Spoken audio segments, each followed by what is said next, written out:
And we're going to bring in our next guest as we switch gears and continue talking about the Portuguese American experience, but from a different perspective now. So we're going to bring in Jeanette Vieira, who is joining us from the Central Coast.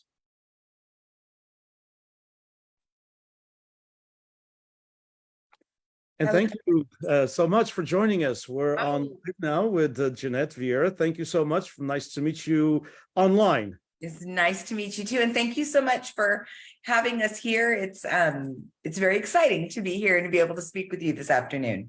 Thank you. We're excited to have you. We all look forward to the event coming up here very soon. And so I'd like to talk about that a little bit, if you don't mind. But first of all, maybe if you can take about 2 or 3 minutes and kind of introduce yourself to those of us here following the conference, who is Jeanette Vieira and your connection to the Portuguese American world. Okay, well, as you know, my name is Jeanette Vieira. I was actually born in Hanford. And my family moved to Fresno when I was very, very young. My father farmed in Fresno County. So I'm Portuguese on both sides, my mom's side, my dad's side, growing up with Sundays at my grandma and grandpa's house after Mass, and, Queen for St. Anthony when I was in high school, and just have always had that ingrained in our family just through the traditions that especially my mother and her sisters and that side of the family has really kind of continued. And so I had the opportunity to move to the beautiful Central Coast about 7 years ago. So I now live in Aurora Grande. So I'm very, very involved in Pismo Beach, which, is kind of our own little Palm Springs, and was very fortunate to work very closely with the St. Anthony Club over the last couple of years and just really get more involved in our Portuguese community. Indeed. And there's a young generation. The other day in my classroom, I teach in a Portuguese at Fresno State, but then I also teach in a class that is a culture class with literature and poetry from the Azores, and that's in English, that class, because the works are done in translation. And I was talking about the Portuguese Palm Springs, and I said that twice. And and 2 young people, of course, they're all young. They're 19, 20 years old. And they turned to me and they said, "What do you mean? Where's Portuguese Palm Springs?" I said, "Okay, this must be a generational thing or something." But some of my past students at Tulare Union High School, and I thought high school, did know it. So Tulare people and Hanford, I'm sure, maybe these folks were from the north end of the valley, and it's interesting that they never heard. But everyone in Tulare and Hanford and Kings County and Tulare County knows where Portuguese Palm Springs is at. Oh, yeah. Well, and I think too, I know growing up, when we went on vacation, we came to Pismo Beach. It was only a few hours away. It was close. I mean, who doesn't like the beach? And so I know with all of my cousins, and there's quite a few of us, we've always referred to, as our Portuguese Palm Springs. So your family, you said Portuguese on both sides, maternal and paternal, from the Azores, or do you have any? Actually, from the Azores. I guess I would be, my great grandparents were born in the Azores on both sides. So my father's family is all from Flores. My mother's family, her father was from Seda. Her mother was from Pico. So that's kind of islands. That covers them all, right? So yeah, you have 3 different islands. Fantastic. And of course, I'm partial to the city because I was born there, but I always tell people, and the people from the island I was born don't like when I say that, but my favorite island is Flores. I think Flores is the most beautiful island in the Azores. Yes, and my favorite is San Miguel. Oh, okay. Well, there's a lot more to do, that's for sure, than in Flores. There is, but then I haven't visited Flores yet, so that's well. Then maybe you'll agree that it's a very, very, very beautiful island, and I do like Pico. Just the majestic of that mountain is very, very pretty. So let's talk a little bit. So you became involved when you went to live at the Central Coast in the Portuguese organizations, and of course, the St. Anthony Festa, Santo Antonio, St. Anthony's Festa there in Pismo is kind of, it's interesting how it still continues to be such a stronghold of the Portuguese festas. As you know, lots of festivals are having some issues, and there's a revival. We actually have been talking about that when we did a documentary here at Fresno State. There's a revival in the festivals, and there's no lack in young ladies who want to be queens. And about 15, 20 years ago, it was tough to find someone who wanted to be a Yeah. queen, it seemed like. But now there's kind of a revival in that aspect. However, the Portuguese have moved, as you know, and there's some smaller communities that now have very little Portuguese communities, and they're even thinking about merging with other halls, or in some cases where there's been two halls in one community.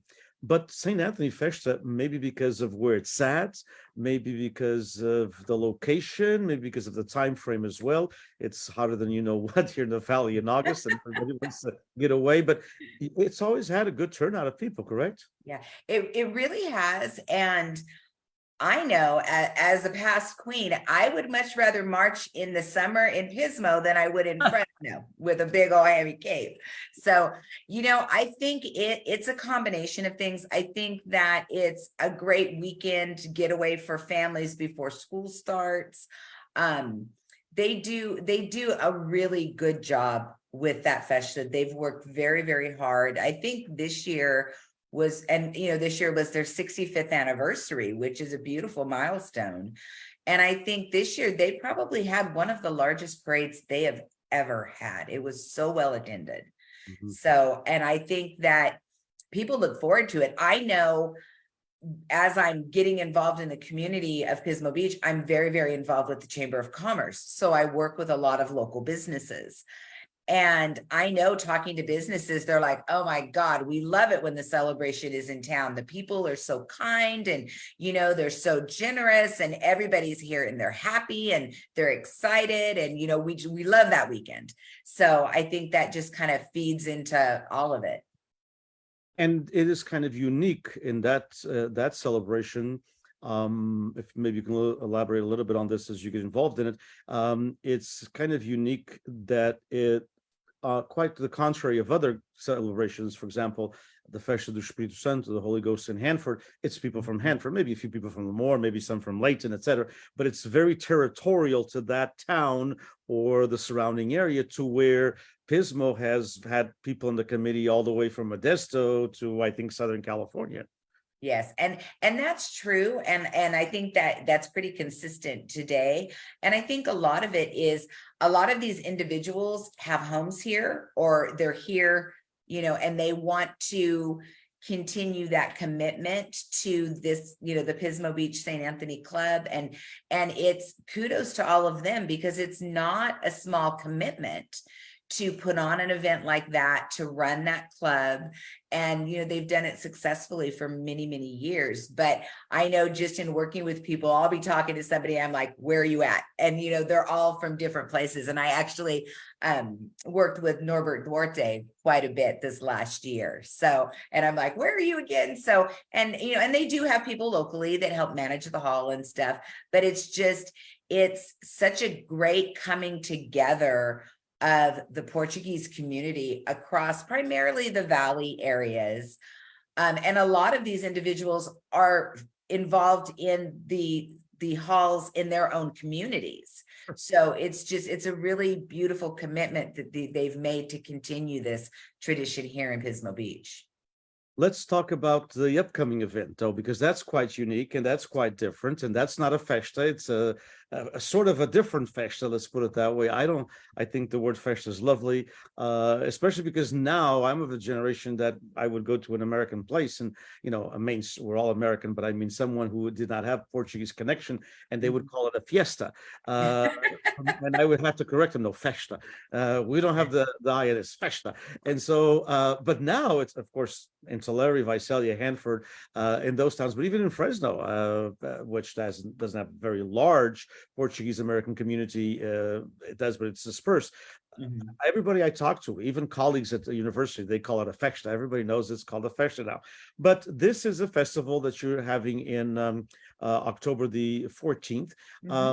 What made this event come forth? And I'm all for it, because I I've been a proponent and sometimes against the wind because I've been talking about this for 25 years because I see the great job that the Greek community does with their Greek Mhm. festivals in Fresno, as you know, they're Oh, huge. yes. And I mean, and there's like 60, 70,000 people over 2 or 3 days, and they're not Greek, obviously, because the Greek Right. is not that large in Fresno. And so the Armenian community also, and what they have done with their festivals as well. And I've always wanted the Portuguese to do something similar. And here we are at Pismo Beach. There we go. Yes. And Oh, it's funny because, oh gosh, I don't even know how many years ago I got introduced to Thomas DeRosa, who owns Slow to V. He does all of the beautiful Agua events. And so through different events that we've done, and he's partnered with events that we've done at the chamber, we've created a friendship. And for the last few years, Thomas has said, we need to do something in Pismo Beach. There's really between Northern California and Southern California on the Central Coast, there is no type other than what we do here in Pismo Beach. We have the festival once a year, but there's nothing celebrating the Portuguese community from, and I think it's like, oh gosh, maybe Gustine down to, I don't even know where in Southern California. So there's a huge amount of our state, or a huge area of our state, that we don't do anything, but there's a very large Portuguese population in the area. And so the more that we talked about it, he's like, we're going to do something. We're going to do something. And so this really was his idea, his brainchild, I guess you could say, to really celebrate our heritage and our culture. And one of the things that we've talked about as my generation gets older, the generations that have come after me, they're disconnected. Even my nieces and nephews and great nieces and nephews, they may go to the festa and they may or may not like soapage. They love it when mom makes floj. But other than that, there's really no connection to the traditions and the culture and all of that. So our goal we created the Portuguese Heritage Association. And our goal with this is to preserve our heritage and our culture and share it not only with our younger generations, but to share it with everyone. Because the more that we know about each other's culture, the more commonalities we find and the more understanding and appreciation that we have. So I give all of the credit to Thomas because this is something that he had been wanting to do for a while. And I was actually working with the city of Pismo Beach, helping get together some of the, the permitting and stuff for the festa that we had in August. And someone from that committee, for the special events committee, asked me about, is there any way that you guys would be willing to do more Portuguese events in Pismo Beach? They understand the community that we have here, and they really want to honor and celebrate that. So they're like, if you guys want to do that, let's see if we can't, find something to do. So talked with Thomas about it. We created the Portuguese Heritage Association, a couple months ago, and now we're having our first event on October 14th. So, and we're looking forward to just really sharing our food, our music, all of that with anybody and everybody that wants to come through the doors, and just really just honing in on that culture and that appreciation of it. Yeah, what I mentioned to someone when I first saw it, someone told me, "Oh my gosh, a Saturday in October, Pismo Beach, there's going to be all kinds of people." I said, "Good," and then they'll go to the festival. And uh, actually, but I'm sorry. October is actually great for Pismo Beach because it's now off season. So it yeah, shouldn't be that bad. Come on down, everybody. but hopefully there are going to be a lot of people. But let's so this is different than the festa, because the festa, there's the parade, there, the traditional staples of a festa, of course, as all of those who are watching us and are following us here today know, they're Portuguese American. There's the festa, there's the sopas, there's a dance at nighttime, there's the queens, etc., etc. This is a festival, so there's that part of it is not there, but you did say that there's going to be the different foods and different cultural presentations and music, correct? Yes, we have different foods that are going to be there. We have, some desserts, some of our wonderful breads. We have some artisans that are coming. So we have, different arts and crafts, paintings, different those types of items. We're going to have music. We've got a couple of different musical performers. We're working on, getting traditional dancers here, and just really kind of just enjoying the day. And it's kind of like a festival market kind of thing where people are going to be able to come in, purchase items. So we're going to have some wonderful items for people to enjoy. You can come and get your Kish and George, maybe get whatever else that you might want, and grab maybe a nice befana for lunch, or a linguiça sandwich, or something else that one of our vendors might be serving, and just enjoy the day and enjoy your friends and family and strangers that become friends. Indeed, indeed. And that's one of the things that we all enjoy about, for example, the Greek festival, is that we have all this different food that we can, try, we can go buy this and then buy this and buy that. And at the same time, look at some of the cultural things, listen to the music, do the crazy Greek dance that I always love to do, but I always mess up. But I think that, and we of course have the shamarita as well. People right. always say, oh, but what dance can we teach if we did that? I said, my God, the shamarita is so easy to dance, and everybody loves the shamarita. That's right.